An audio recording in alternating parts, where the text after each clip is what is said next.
Akkam jirtu hordoftoota Qubee Akaadaamii. Viidiyoo koo yeroo darbe irratti projection of vectors kan jedhu waliin ilaalle ture. Viidiyoo koo kanarratti immoo kan nuti waliin ilaallu direction angles and direction cosines kan jedhudha jechuudha. Direction angles fi direction cosines wantoonni nuti jennu kun jechaadha. Direction angle irraati gaafa kanu jechaadha. For example, let's say direction in angle way jechaadha. The measure of angles alpha, beta, gamma kan jennu jechaadha. 0, positive pi irratti kan deeman jechaadha. Formed by non-zero vector A dhaati yookaan vector A in space keessatti jechaadha. Vector A kuni ax plus ax in I direction plus ay in j direction plus az in k direction dhaati fi positive coordinate axis gidduutti wantoonni uumaman jechuudha. Angiloonni uumaman suni maal jedhamu? Direction angles jenna jechuudha. Fakkeenyaaf asirratti kuni space dha kan nu kenname jechaadha. Space dha. Space kana irratti jechaadha. For example, let's say vector in y jechaadha. Bifa kanaatiin kenname haa jennu. Fakkeenyaaf vector in y vector a wanti jennu y jechaadha. Bifa kanaatiin asirraati gara kanatti asii jechuudha kan deemaa jiru jechuudha. Yeroon kan akka kanatti kaasu garuu asirratti xy plane irra jira. Z irraati immoo mee fakkeenyaaf asirratti gamma kan jennu kun jechaadha. Gammaatiin Z irraati yookaan positive Z axis irraati jechaadha. Direction yookaan immoo angle gamma fagaatee argama jechuudha. Akkasuma positive X axis irra yookaan immoo wanta kanarraati jechuudha. Bifa kanaatiin kan inni fagaatee argamu jechuudha. X axis kan jennu kun immoo jechuudha jalqaba irra jira wanta alpha dha jechuudha. Akkasuma immoo positive X y axis irraatis immoo bifa kanaatiin fagaateetu argama yoo ta'e jechuudha. Beta dhaati jechaadha. Vectorii kanaatiin jalqaba irratti maal jedhama? Vector A dha jechuudha. Vector A kuni is equals to bifa kanaatiin kenname yoo ta'e jechuudha. Ax in I direction plus ay in j direction plus a Z in K direction. Bifa kanaatiin nuu kenname yoo ta'e jechaadha. Angiliin vectorii kanaatii fi positive yookaan positive coordinate axis faana uumamu sun jechaadha. Maal jedhama jechaadha? Direction angles jenna jechuudha. Direction angle jenna jechuudha. Direction angle ta'ennaa ta'an jechaadha. Isaan kun egaa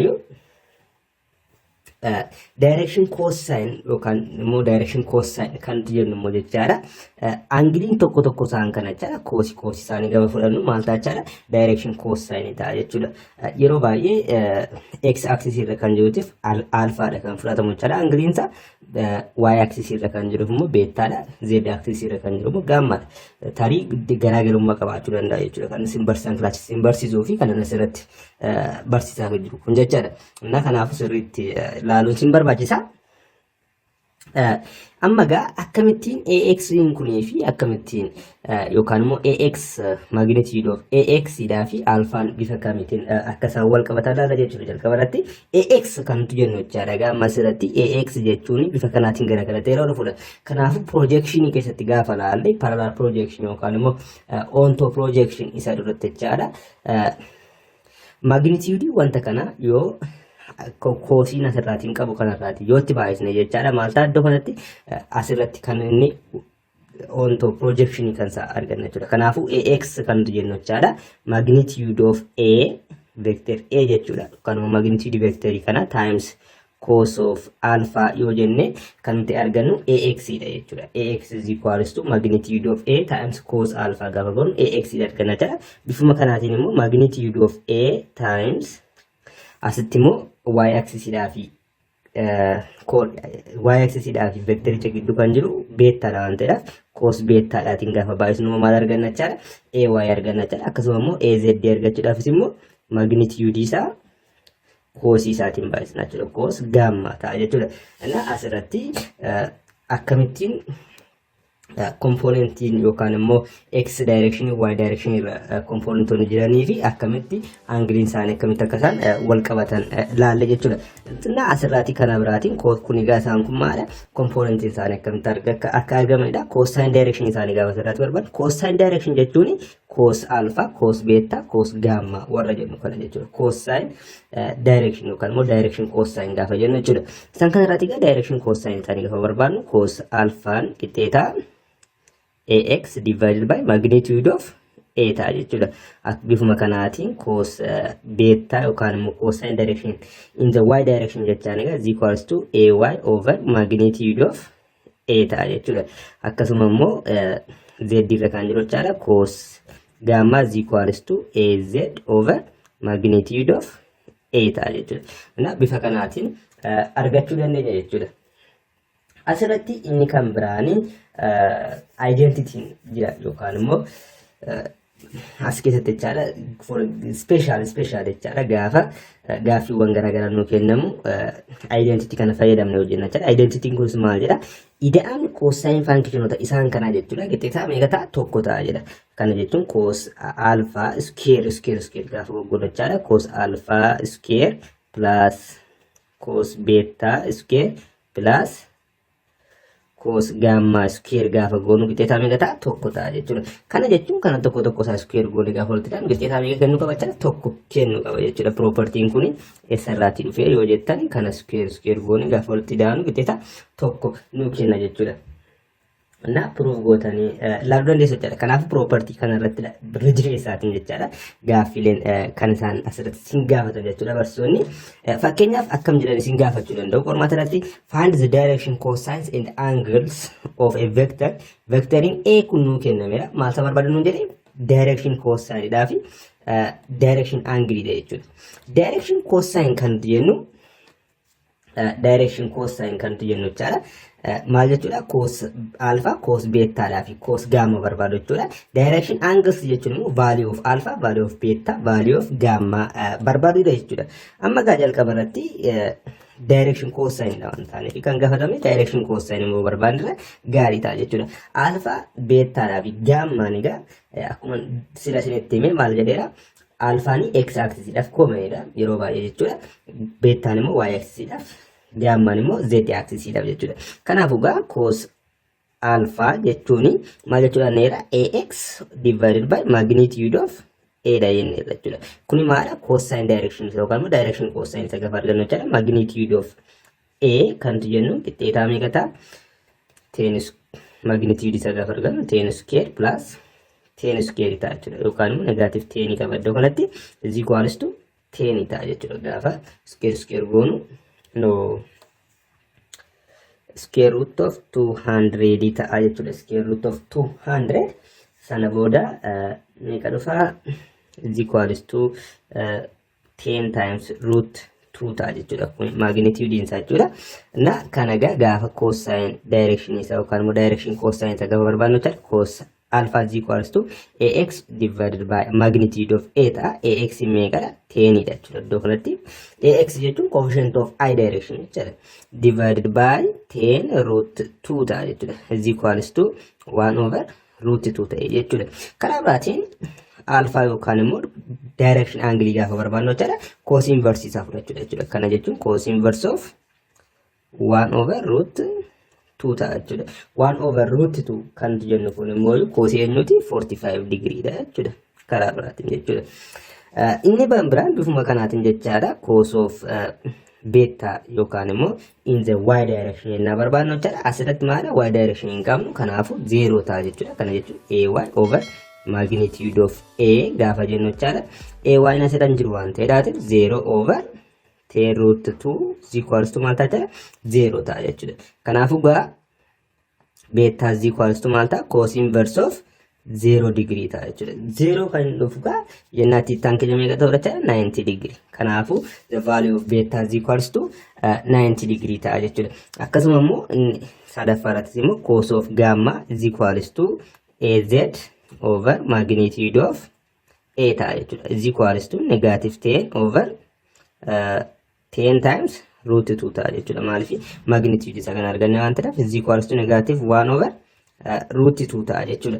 Kun immoo maala? Cosine direction yookaan immoo direction cosine isaa hunda isaa arganneera jechuudha. Iddoo kanatti gamma gaafa barbaadnu gamma is equals to cos inverse of negative 1 over root 2 ta'a jechuudha. Negative 1 over root 2 ta'a. Sana booda is equals to kan inni dhufu jechaadha 3 pi yookaan immoo 135 dhufu qaba jechuudha. 35 degree ta'uu qaba jechuudha. Oddoo kanatti barattoonni tokko maal gachuu dandeessu tarii negative 45 degree ta'uu danda'a kun. Garuu asirratti maal jenneerra sila jechuudha.